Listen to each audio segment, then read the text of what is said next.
자, 시작하겠습니다. 우리가 배우는 단원이요, 여러 가지 운동이라는 단원입니다. 과거 지구가 원에도, 아니 지금 물리 원에도, 통합과학에도, 그리고 중학교 때 배우는 물리 단원에도 여러 가지 운동이라는 단원으로 실려 있고, 등속도, 등가속도, 중력이 이용한 원운동, 포물선 운동 등등을 다뤘었어요. 그 기초를 오늘 쌓으려고 하는 겁니다.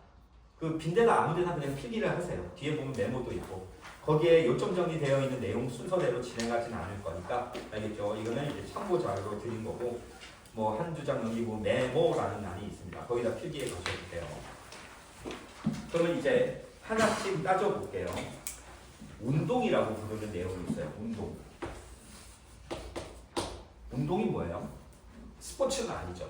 그죠? 우리가 말하는 물리학에서 운동이라는 건 물론 스포츠 안에도 운동이라는 게 포함이 되어 있는데, 이 운동이라는 건 뭐냐면 어떤 물체의 움직임을 운동이라고 해요. 그러니까 정말 편하게 얘기하면 너네들이 창문을 열고 창밖을 바라보면 물론 건물 같은 거는 움직이지 않지만 정말 사소한 것들이 다 움직이고 있어. 바람이 불면 먼지가 날려. 이것도 먼지의 운동이야. 낙엽이 떨어지고 있어. 낙엽의 운동이야. 사람이 뛰어가거나 걸어가고 있어. 사람의 운동이야. 자동차가 빠르게 진행을 하고 삐 유턴하고 그러고 있어. 운동이야. 그러니까 물리라는 과목의 핵심은 뭐냐면요, 물질이자 자연의 이치를 따진다는 거거든요. 근데 이 자연계 이치 중에서 물리학이 가장 먼저 다루는 게 물체는 움직인다는 겁니다. 그래서 움직이는 물체의 이치를 깨닫고 파악하기 위해서 이 움직임을 풀이를 해요. 풀이. 그걸 운동이라고 부르는 거예요. 알겠습니까? 여러분들이 창밖을 아까 얘기했을 때 낙엽이 우르르 떨어진다고 얘기했죠. 그럼 낙엽이 떨어질 때 왜 떨어질까? 얼마나 빠르게 떨어질까? 얼마나 떨어질까? 얼마 동안 떨어질까? 이게 낙엽의 떨어짐에 대한 풀이인 거잖아. 이런 풀이를 하는 게 운동이라는 단원이 가지고 있는 핵심인 거예요. 이해됐습니까? 그래서 운동이라는 건 어렵게 생각하지 마라. 움직이는 모든 것들이 운동을 하고 있는 거다. 근데 그 운동을 이치에 맞게 풀어내야 되는데, 그러기 위해서 우리가 알고 있어야 되는 내용이 있고, 문제나 이런 데 만났을 때 해석을 해내야 되는 게 있는 거야. 그래서 오늘은 무엇을 알고 있어야 되고 어떤 걸 만났을 때 어떻게 해석해야 되는지를 하나하나 배워볼 거예요. 알겠습니까? 자, 하나씩 따져볼게. 어떤 물체의 움직임을 풀어내려고 할 때 가장 먼저 필요한 게 뭐냐? 그러면 저는 첫 번째 위치라고 생각합니다. 위치. 이것부터 시작인 겁니다. 위치의 정의는 굉장히 어려워요. 너네들 위치 정의 내릴 수 있냐? 위치가 뭐야? 그러면 이제 영어로 포지션 막 이지를 해. 아이고, 녹화되고 있는데, 아이씨, 미안해요. 어쨌든, 그러니까 포지션이라는 영어를 쓰면서 위치라는 말을 풀이를 해내려고 하는데, 아니지, 그건 영 단어일 뿐이잖아. 그 포지션이 뭐야? 그거 위치요, 막 이런단 말이야. 알겠어? 그러니까 위치부터 정의가 막히는 거야. 물론 이 정의가 수능에 나오거나 시험에 나오진 않을 테지만 알고 시작을 하자라는 거지. 위치는요, 기준점이라는 게 있는데, 그 기준점으로부터 어느 방향으로 얼마만큼의 거리가 떨어져 있는지를 위치라고 얘기를 합니다. 알겠습니까? 그래서 기준점이 필요하지. 이거부터 배우는 거야, 사실은. 역학이라는 것의 기본은 위치의 기준점을 잡는 걸로 시작을 하는데요. 사실은 기준점은 대부분 주어집니다. 그러니까 우리가 기준점을 가지고 고민할 필요의 역학을 하지는 않아요. 알겠죠? 나중에 상대속도라든지 진짜 너네들이 2학년 때 물리를 하게 되면 상대성 이론을 배우게 되는데, 그때 그 기준이라는 게 얼마나 중요한지를 배우게 돼요. 근데 우리가 배우는 수준에서는 아직 거기까지 가지는 않으니까 주어진 기준점에서 얼마나 떨어져 있는지만 얘기하면 되겠다. 그게 위치인 거예요. 그러면 이 위치의 대표적인 예가 뭐죠? XY 좌표축에서 플러스 1, 플러스 1, 1, 1. 이게 위치인 거야. 알겠어? 그럼 그 기준은 뭐가 되죠? 원점이 되는 겁니다.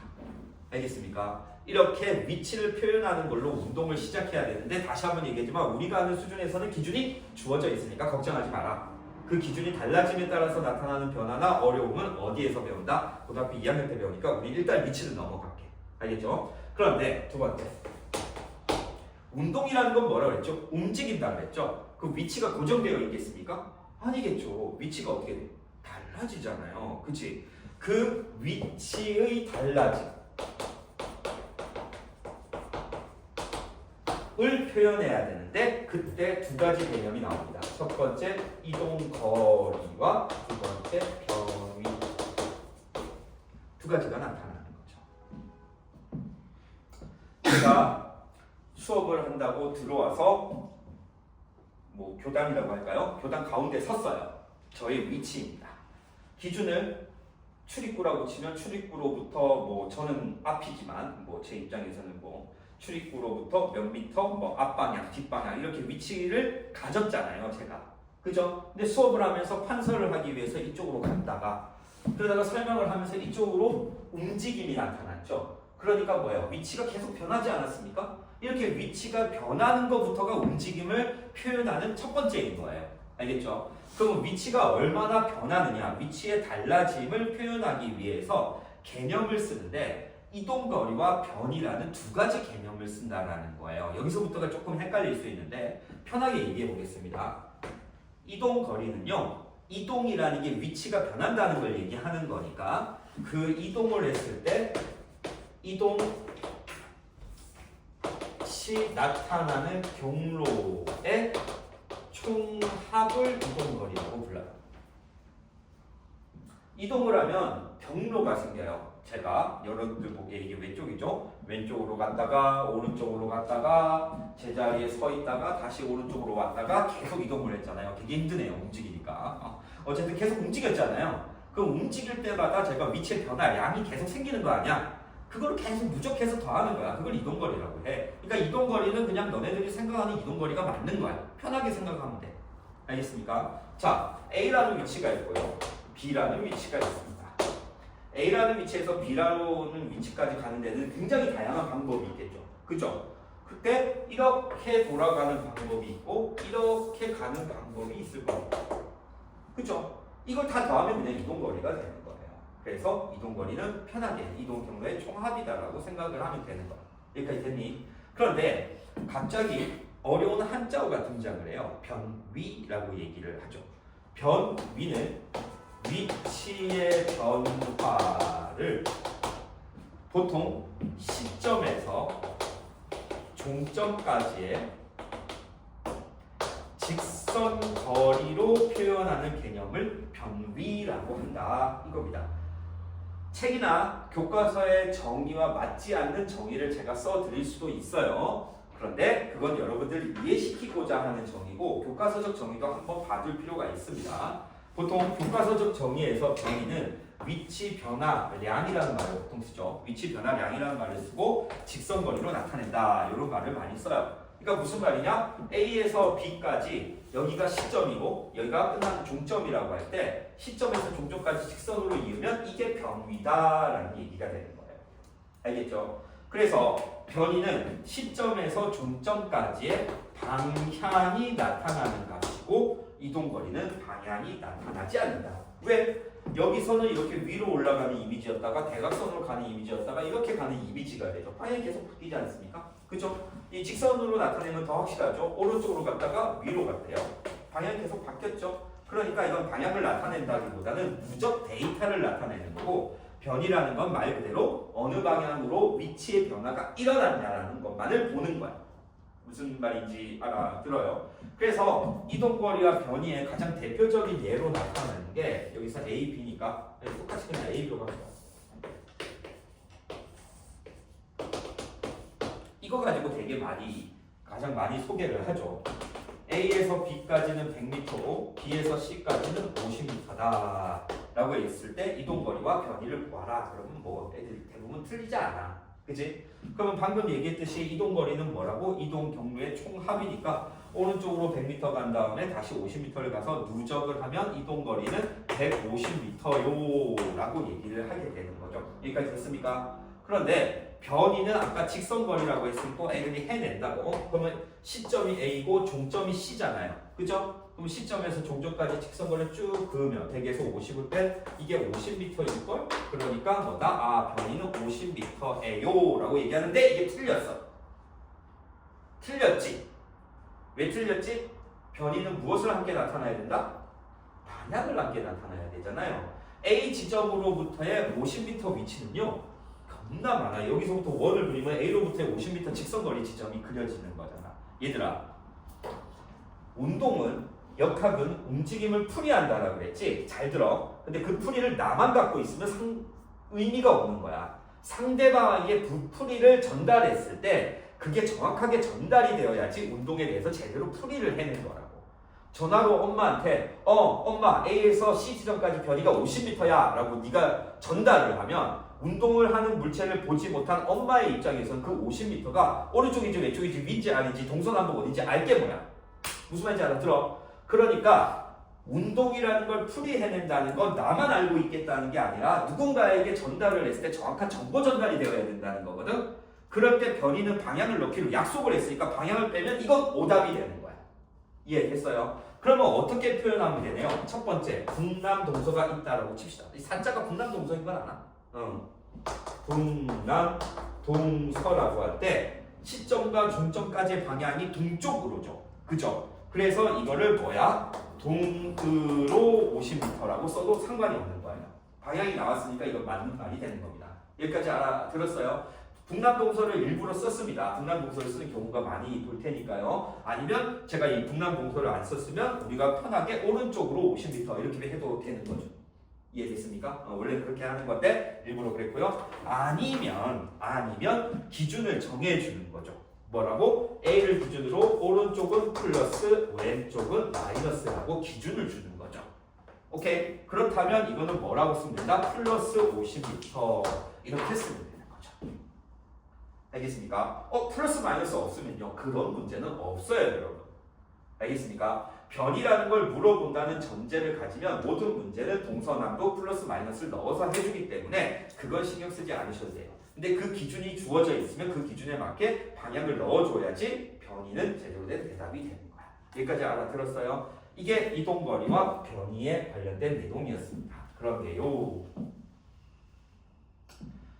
이 운동에 대해서 제대로 된 해석은 결국 마지막에는 무엇이죠? 네, 빠르기에 대한 해설로 가야지 제대로 된 해설입니다. 결국 빠르기라는 개념이 나오는데요. 이 빠르기라는 개념은 역시 그 안에 속력이라는 개념과 속도라는 개념으로 나뉘게 돼요.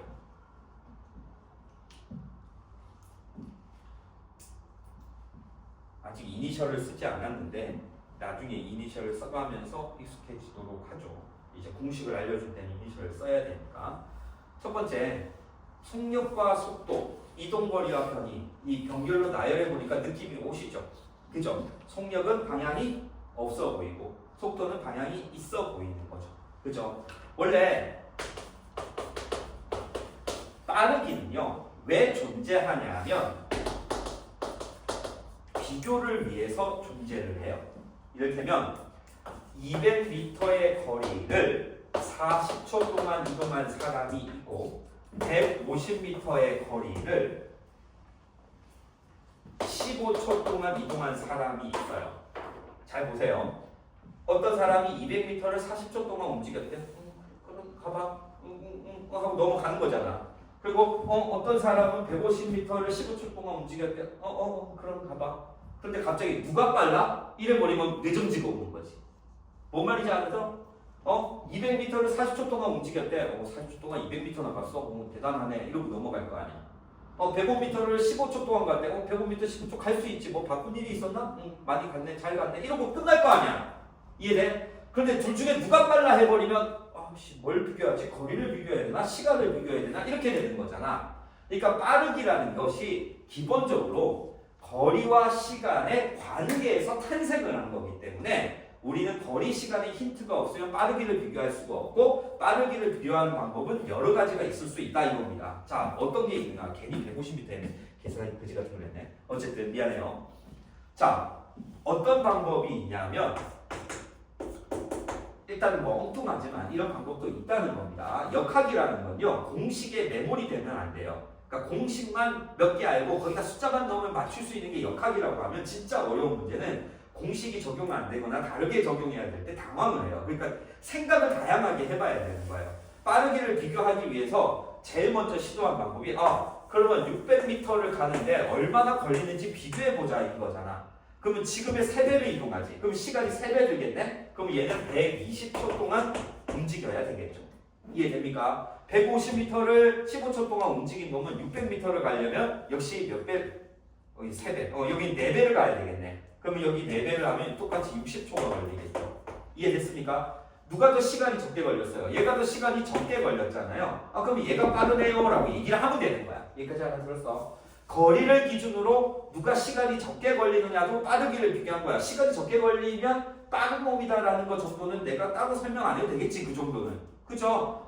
그래. 600m 경주를 시켜보자. 너희들 보통 그런 거 하잖아. 체력장, 그 뭐라고 그랬지? 체력장, 체력 측정? 운동 능력 측정 이런 거 할 때 50m 뛰어봐, 100m 뛰어봐, 200m 뛰어봐. 사람 죽이려고 걱정했네. 어쨌든 이렇게 시키잖아. 그랬을 때 시간 적게 걸린 사람, 1등으로 들어온 사람, 네가 제일 빠르네 이러는 거잖아. 빠르기는 원래 이렇게 비교하는 거예요. 그런데 사람은 600m를 달려봐, 500m를 달려봐, 100m를 달려봐로 빠르기를 비교할 수가 있어요. 그런데 하늘 날면 비행기의 속도를 비교해보자. 얘들아 100m만 날아봐. 장난치나? 이렇게 되는 거잖아. 그래서 우주에서 이 빛,군 이상한데? 빛, 양 이것도 이상한데? 어쨌든 빛, 양 너 100m만 가봐. 그건 말이 안 되잖아. 빛이 얼마나 빠른데. 즉 굉장히 빠른 것을 비교하게 될수록 특정 거리를 얼마만큼의 시간으로 갔는지를 비교하게 되면 이게 난감해지는 거야. 눈 깜짝할 사이에 200m를 지나가 버리니까. 알겠어? 그래서 우리는 무엇을 하는 거죠? 다르게 가는 겁니다. 이 위에다 써보는 여기다 써볼게요. 너 1초 동안 몇 미터 가는데? 너 1초 동안 몇 미터 가는데? 라고 물어보기 시작을 하는 거죠. 알겠습니까? 그러면 1초가 되려면 여기 40을 나눠야 되지. 이게 40을 나누면 얼마죠? 1초에다가 5m 가는 애가 되는 거 아니야. 이해돼? 자, 15초를 1초로 만들려면 15를 나눠야 되죠. 그러면 15를 나누면 얼마가 돼요? 10m가 되죠. 나 1초에 10m 가는데. 같은 시간에 이동한 거리가, 이쪽으로 그럴까요? 어쨌든 얘가 더 많잖아요. 그러니까 얘가 빠르다라고 결론을 내리면 되는 거잖아. 이해됐어? 무슨 말인지? 그러니까 빠르기를 여러 가지 방법으로 비교할 수 있는데 워낙 속도가 빠른 것들이 나타나다 보니까 100m 경주를 시키기에는 애매해진다라는 거야. 알겠어? 너네들 인간계에서는, 인간계랄까 이상하다. 어쨌든 인간계고 학교에서 체육대회에서는 요새 운동장도 좁아서 50m 달리기밖에 못한다고 하지만 이 50m 달려가 괜찮단 말이야. 걔들은 9초, 10초 이렇게 걸리니까. 알겠어? 그런데 전자기학에서 다루는 전기의 속도, 파동의 속도, 빛의 속도 이런 거 따질 때는 이런 거 너무 곤란하다 이거지. 그래서 같은 시간에 이동한 거리를 비교하기 시작을 했고요. 그 거리를 같은 시간에 많이 이동할수록 빠르다라고 표현하기로 한 겁니다. 그러면 같은 시간에 이동한 거리를 구하는 방법이 뭔가 했더니 이동 거리를 시간으로 나누면 시간이 단위 시간이 되면서 그때 이동한 거리를 비교하게 되면 빠르게 비교가 되더라. 그래서 여러분들이 거속시라는 공식이 탄생하게 된 거예요. 여기까지 하나 들었습니까? 어려운 거 아니니까 넘어갈게요. 근데 문제가 생겼죠? 아까 얘기를 했지만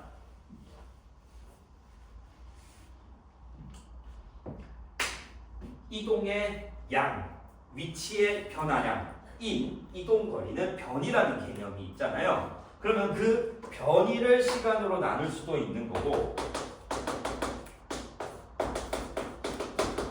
이동거리를 시간으로 나눌 수 있으니 빠르기도 두 가지 개념이 생겨버리네. 그치? 자, 봅시다. 얘는 이동거리가 얼마였죠, 여러분? 150m였고 50m였죠? 그때 걸린 시간이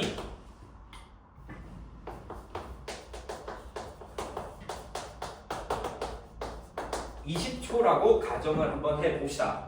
그러면 거속시니까 여기를 20초로 나누면 7.5m/초가 나오는 거고 여기 20초로 나누면 2.5m/초가 나온다 이겁니다. 됐습니까? 이 미터 퍼 초도 좀 이따 설명을 해드릴게요. 그런데 이렇게만 써놓으면 뭐가 거리고 뭐가 별지 어떻게 알 거야 이거야. 그러니까 변이는 무조건 뭘 해줘야 된다? t를 내줘야 된다는 겁니다. 그러면 여기도 그냥 2.5라고 하면 안 되고 여기다 적어볼게요. 그래서 얘도 그냥 2.5라고 하면 안 되고 아까 얘기했듯이 동으로 2.5m/초 이렇게 쓰면 속도가 되는 거고요. 됐습니까? 아까 오른쪽을 플러스로 하기로 가정을 했으니까 얘를 그냥 플러스 2.5m/초를 써도 속도가 된다 이 말입니다. 여기까지 알아들었어요? 이해됐습니까? 네, 이렇게 해서 우리는 이동거리, 속력, 변이, 속도의 개념을 알아보았다 이겁니다. 참고. 너희들은 통과 물리가 아니라 물원 물리, 그러니까 고위 물리를 하기 때문에 이런 개념도 알아야 되는데 우리가 사용하는 이런 것들을 전부 물리량이라고 해요. 어차피 통합과학의 첫 단원에서 물리량을 배우고 단위를 배우고 환산을 배웁니다. 그러니까 나중에 배워야 되겠지만 여기서 잠깐 요약 정리해 드릴게요. 물리량은 우리말로 따지면 스펙이고요. 우리말로 스펙? 영어 먼저부터 우리말이 돼서 미안해요. 우리말로 따지면 재원이고요. 영어로 스펙이라고 얘기를 하죠. 이게 물리량이에요. 물리량은 굉장히 쉬운 겁니다. 사람을 보면 키가 있고 체중이 있고 가슴 둘레, 뭐 허리 둘레, 발 사이즈, 시력, 청력 이런 거 있잖아. 그런 걸 전부 스펙이라고 하고 재원이라고 하잖아요. 이게 물리량이에요. 근데 이 물리량을 움직이는 물체까지 적용하면 굉장히 다양한 물리량이 나오는데 그 물리량은 크게 스칼라와 벡터라는 개념. 미안합니다. 벡터라는 개념으로 나누어요. 이게 뭐냐? 아까 여기서 눈치를 챘죠. 똑같이 운동을 풀이를 하고 서술을 하는데 하나는 방향을 넣고 하나는 방향을 안 넣어서 차이점을 받잖아요. 바로 그거예요. 스칼라는요 방향의 개념이 없는 거고요. 방향은요, 벡터는요 무조건 방향을 표현해야 되는 개념인 거예요. 그래서 스칼라와 벡터를 엄격하게 구분하는 게 사실 물리의 시작인데 여러분들은 일단 이동거리, 속력, 변이, 속도로만 구분하고 넘어가는 거예요. 알겠습니까? 그때 스칼라의 대표적인 예가 뭐가 있다고요? 방금 얘기했죠. 이동거리, 속력. 이건 운동에 관련되는 거고 운동과 관련되는 게 없으면 뭐가 있죠? 넓이, 부피, 질량 이런 개념들이 있는 거죠. 알겠습니까? 그럼 벡터는 뭐가 있느냐? 방금 얘기했죠. 변이를 시간으로 나누어서 속도 그리고 앞으로 등장하게 될 가속도를 결정하는 힘 알겠어? 그리고 사실 무게도 질량과 다르게 뭐죠? 지구의 힘이에요. 그렇기 때문에 무게도 벡터가 되는 겁니다. 그래서 얘는 무조건 방향을 표시해야 돼요. 그런데 이제 마지막 여기까지 하고 칠판 치우고 가속도 운동으로 넘어가볼까 합시다. 우리가 8시 반까지지.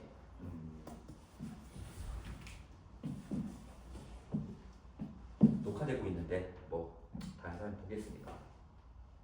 내가 이제 고 1, 2, 3 재수생까지 수업을 하면서 늘 느끼는 건 뭐냐면요. 그 학생들의 집중력은 20분을 못 넘깁니다. 20분도 길게 잡은 거야. 정확히 얘기하면 15분. 내가 예전에 민방위 훈련을 갔는데 민방위 훈련은 아침에 해요. 강당에 모아놓고 정신교육 시키거든요. 북한은! 막 이러면서 이렇게 정신교육 시키고 그래. 그래서 아침 8시부터 시작했던 거 그랬던 걸로 기억하는데 저는 아침형 인간이 아니잖아요. 왜냐면 밤늦게까지 수업하고 늦게 퇴근을 하니까. 그래서 아침 8시에 불러다 놓고 강당에서 북한은! 막 이러니까 졸리더라고. 그래서 8시 1교시에 푹 자서 너무 개운해. 아주 좋아. 그리고 2교시가 됐어. 2교시도 잘 채비를 했지. 실제 몸을 묶고 팔짱 딱 끼고 이 고개만 숙이면 완벽히 하고 있는데 두 번째 시간에 들어온 강사가 겁나 웃긴 거야. 난 코미디언이 온 줄 알았어. 뭐 레크레이션 강사?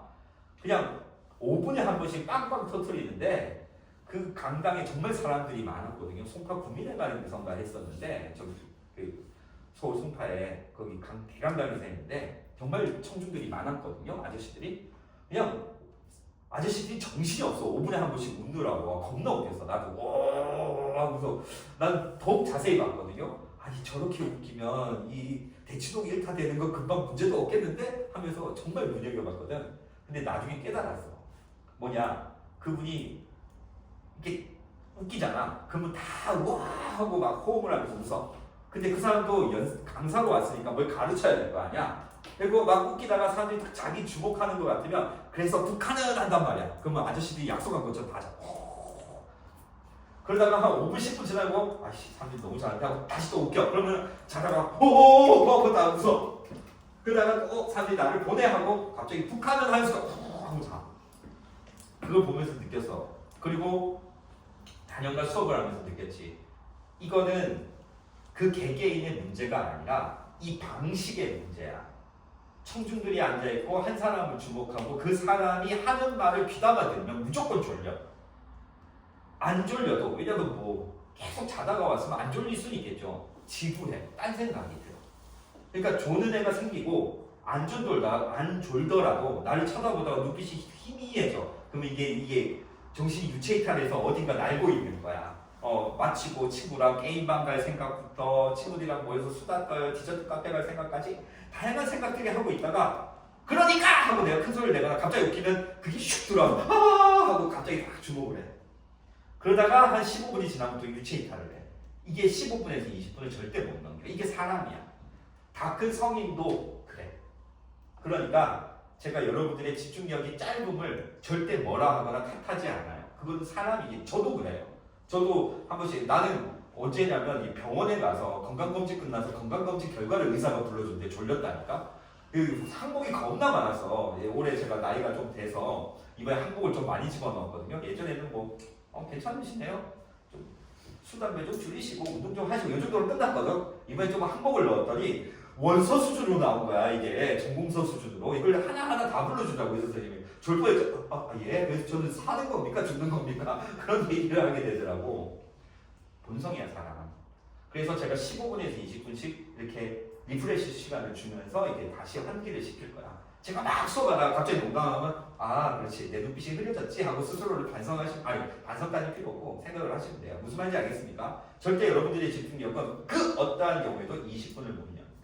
그래서 특히 유튜브 쇼츠나 릴스에 쩔어 있는 너희들은 솔직히 말하면 10분도 힘들어. 근데 알아. 너네들이 애쓰고 있다는 거야. 그래도 내년에 공부 좀 잘해보겠다고 대학 잘 가보겠다고 이게 굉장히 좋은 의도예요. 비웃는 게 아닙니다. 그런 의도로 여기 앉아서 나를 이렇게 눈여겨보고 있다는 것만으로 엄청나게 크게 노력하고 있다는 거 알아. 그러니까 나도 15분에서 20분씩 잘라가면서 여러분들한테 잘 전달하려고 노력을 하는 거야. 뭔 말인지 알겠어? 그렇게 하시면 되고 지금 리프레시 했지? 다시 간다잉.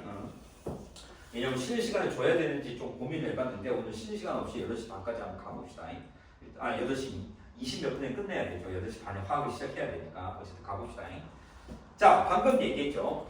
이렇게 스칼라와 벡터라는 물리량이 나뉘어요.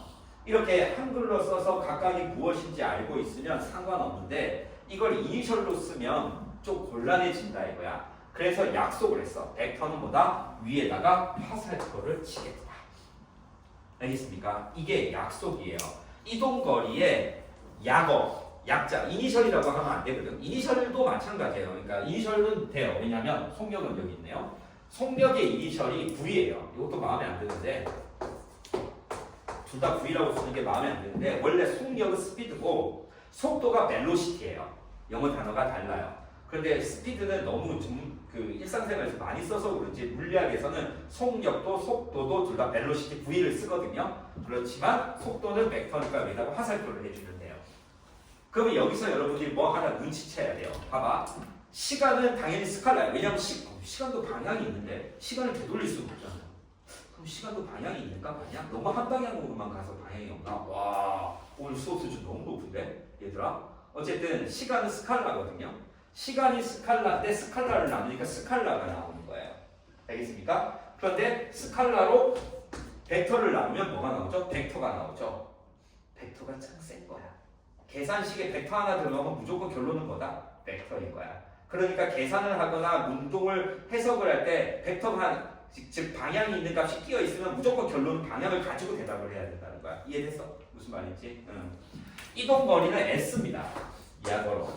왜 야거라고 얘기하냐면 이게 라틴어로 스피큐인가? 미안해요. 발음 늦어서. 제가 라틴어로 어떻게 하겠습니까? 어쨌든 그 영단어가 아니에요. 이 S는 스피춘가 스푸틴가 하여튼 그래요. 수투시 나는데 어쨌든 그런 단어고 라틴어로 거기에 S를 따왔는데요. 그 S에다가 당연히 V를 이게 화살표를 붙이면 그게 뭐가 되죠? 변이가 되는 겁니다. 여기에 나왔으니까 마저 결론을 낼게요. 앞으로 가속도 배우게 될 겁니다. A, 엑셀레이터의 A인데요. 그 얘기도 가속도니까 화살표를 붙이게 되겠죠. 그래서 원래는 보시다시피 스칼라 벡터를 정확하게 구분하는 게 물리학의 기본인데 나중에는 거의 벡터 개념만 사용하게 되고 그래서 화살표를 떼고 수식을 선생님들이 바쁘잖아. 그러다 보니까 등가속도 운동 같은 경우에는 가속도 운동이니까 당연히 벡터 개념이잖아요. 근데 화살표 떼고 다다닥 쓰기도 해요. 너네들이 양해를 구하라고. 이 필기하고 나면 나중에 또 애들이 선생님 화살표 빠졌습니다. 선생님 화살표 또 빠졌습니다. 쌤 화살표 막 이렇게 되는 거야. 알겠어? 그런데 다시 한번 얘기하지만 나중에 가속도 운동을 할 때는 가속도가 들어가니까 전부 벡터지. 그때는 이제 화살표를 빼고도 쓴다. 근데 원래는 정확하게 이렇게 구분해야 된다. 이해됐습니까? 네. 넘어갈게요. 이제 등속도 운동으로 가봅니다.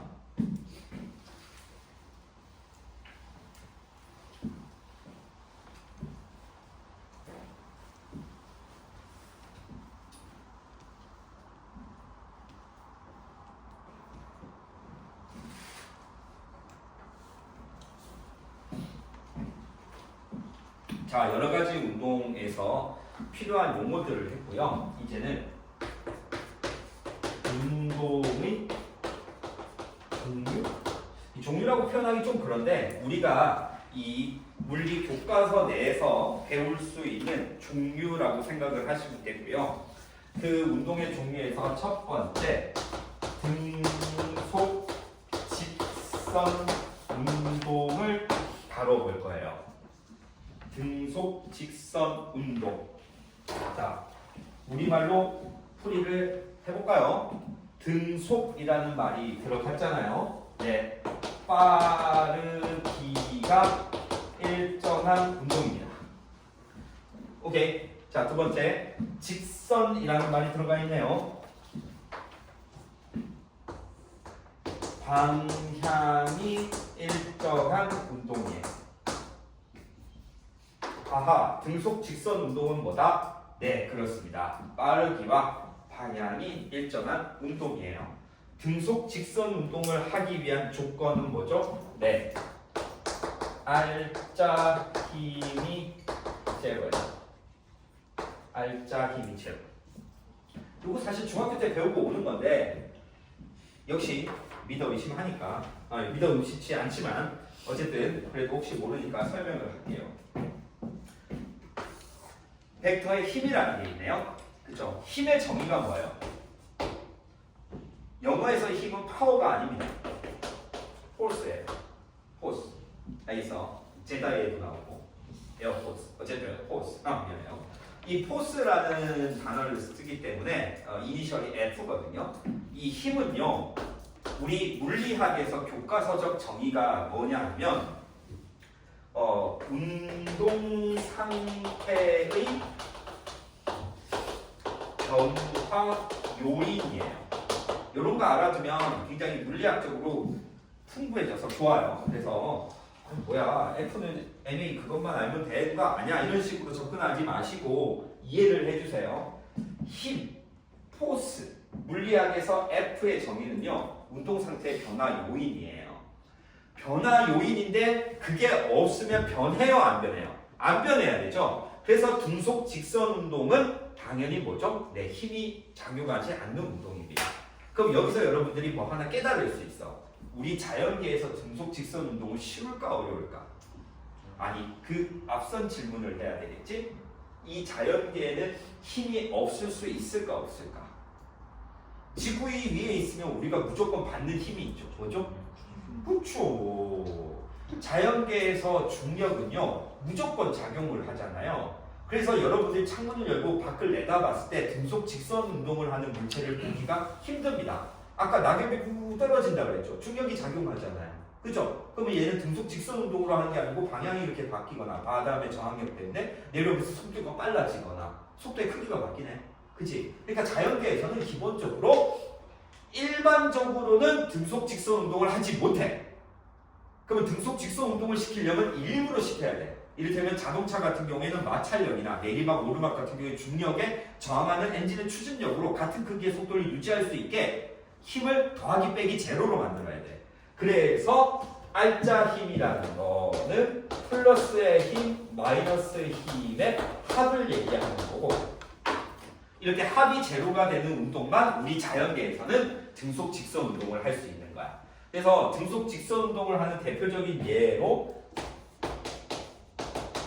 어떤 교과서든 무빙 워크라든지 에스컬레이터 맞냐?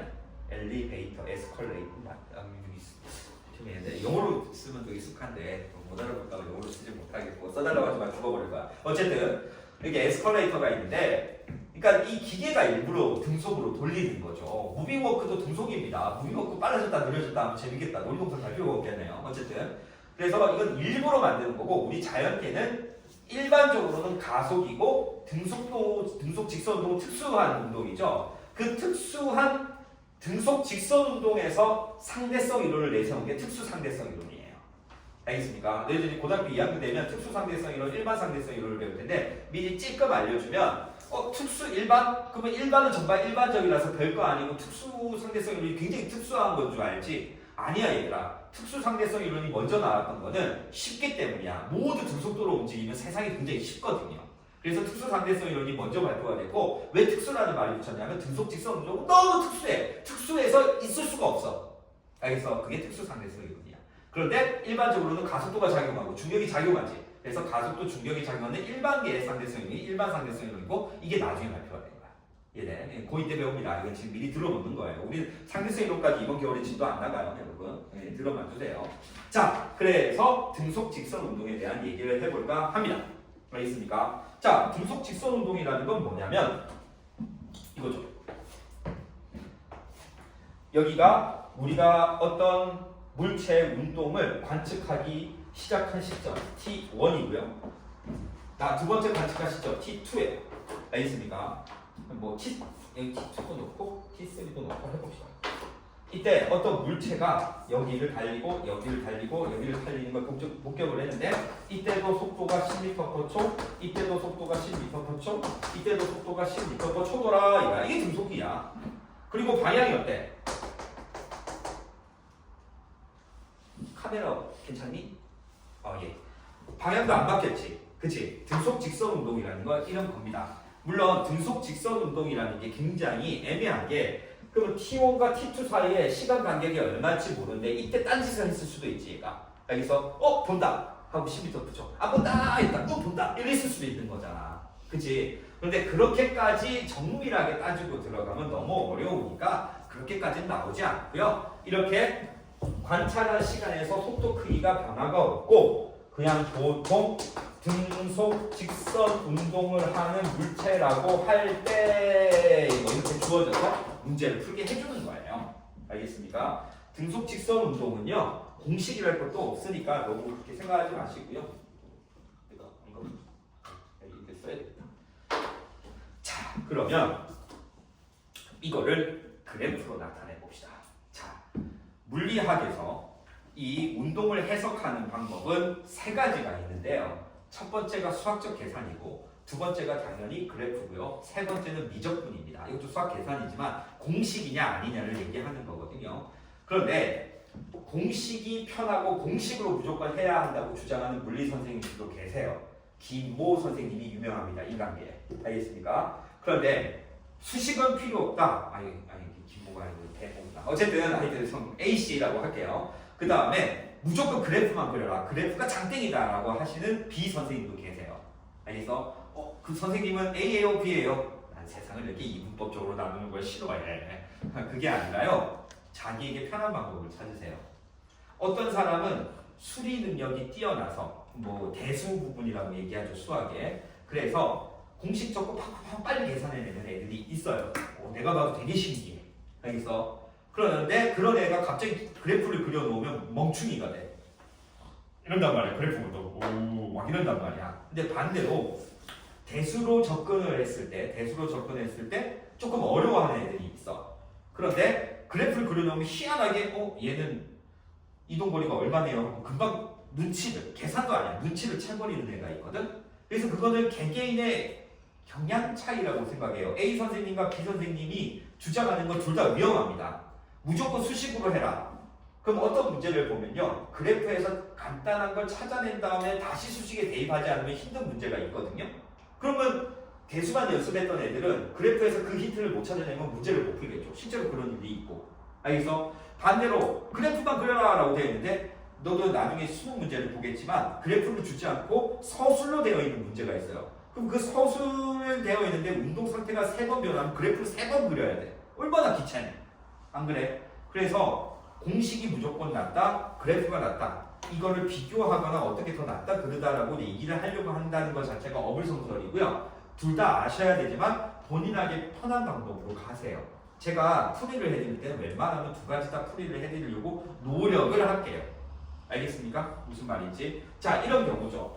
T1이 0초, 관찰 시작 시기입니다. 그 다음에 T2가 1초, T3가 2초라고 봅시다. 이동거리는 얼마일까요, 여러분?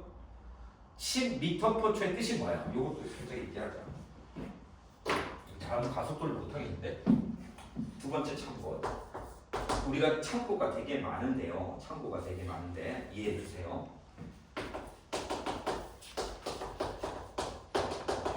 단위는 무조건 공식입니다. 알겠어? 단위를 차원이라고도 불러요. 디멘션. 알겠어? 그래서 차원 변환하기를 대학교 가면 대학 과학에서는 제일 먼저 배워요. 대학교 가도 과학한다. 내가 이제 지구과학과를 나왔는데 내가 솔직히 얘기하면 지구과학과를 선택한 이유가 물리는 좋아요. 내가 물리 논술을 봤거든. 물리는 좋아하고 잘하니까. 그러니까 물리를 가르치고 앉아있겠죠. 어쨌든 생명하고 화학을 별로 안 좋아해.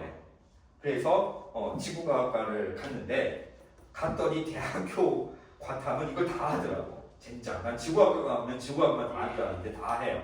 근데 딴 과목 교양을 하나 선택을 하면 4개 중에 하나를 빼도 되는 거야. 그래서 물화생 중에 뭘 뺄까 고민하다가 생명을 뺐는데 그게 멍청한 짓이었어.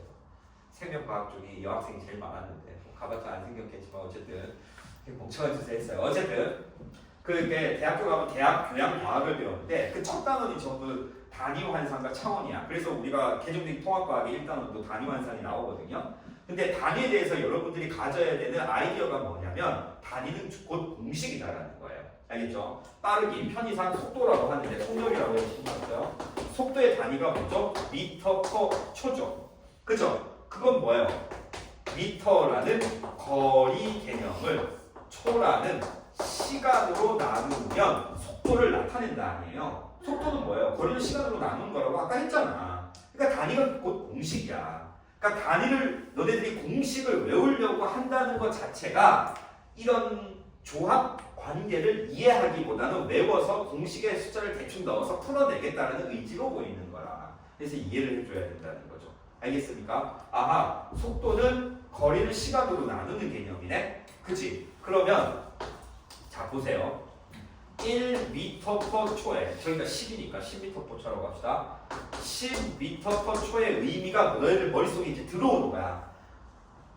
단위가 공식이고 단위 공식은 빠르기를 비교하기 위해서 나타낸 개념이다라는 걸 이해한 순간 너희들은 이제 10m/초 발단해 10m/초를 본 순간 그걸로 끝나면 안 돼. 10m/초 그러면 1초에 10m를 가는구나. 그러면 2초에는 20m 가고 10초에는 100m를 가겠네. 이게 되는 거야. 이걸 거속시를 꼭 써서 하는 거 초등학교 4, 5학년들이 하는 짓이라는 거니까.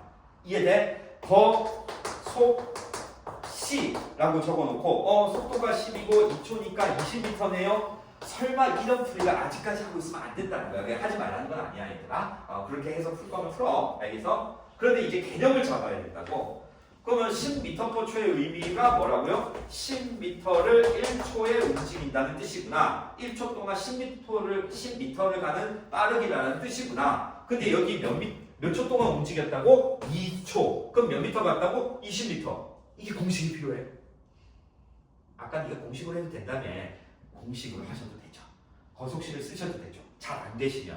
그런데 이제는 운동에 대한 개념을 이해할 때다라는 얘기예요. 이해됐습니까? 이해됐어요? 네. 그래서 거속시라는 공식을 내가 엑스펜 해놨다고 오해하지 마세요. 쓰지 말라는 얘기가 아니야. 알겠어? 거속시라는 개념을 이해를 하라는 얘기야. 이게 등속 직선 운동에서. 알겠지? 자, 그러면 이 등속 직선 운동의 그래프 봅시다. 그래프를 영어로 쓰는 건 있어 보이니까. 네, 어쨌든 그래프를 보는데요. 그 그래프의 첫 번째는 등속 직선 운동이기 때문에 당연히 시간과 속도의 그래프부터 그려볼 거예요. 이걸 뭐라고 얘기하냐? VT 그래프라고 부릅니다. 시간과 속도의 그래프, VT 그래프라고 합니다. 자, 방금 얘기했죠? 이 물체는 0초에도 10m/초, 그죠? 그리고 1초에도 10m/초, 2초에도 10m/초. 그런데요, 3초 이후에는 등속 직선 운동한다면 우리 예상에도 10m/초를 찍겠죠.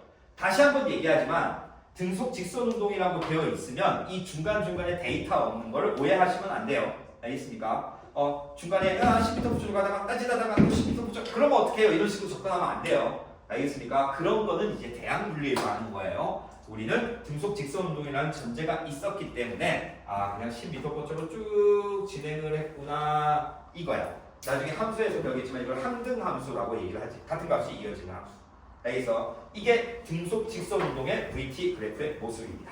시간이 0에서 관측 시간 시작한 시간으로부터 1초, 2초, 3초 이렇게 흘러도 y축에 있는 속도 값이 변하지 않는 거. 알겠어? 아까도 얘기했지만 등속 직선 운동이라는 말은 다른 말로 저기다 적어있는데 여기 드릴게요.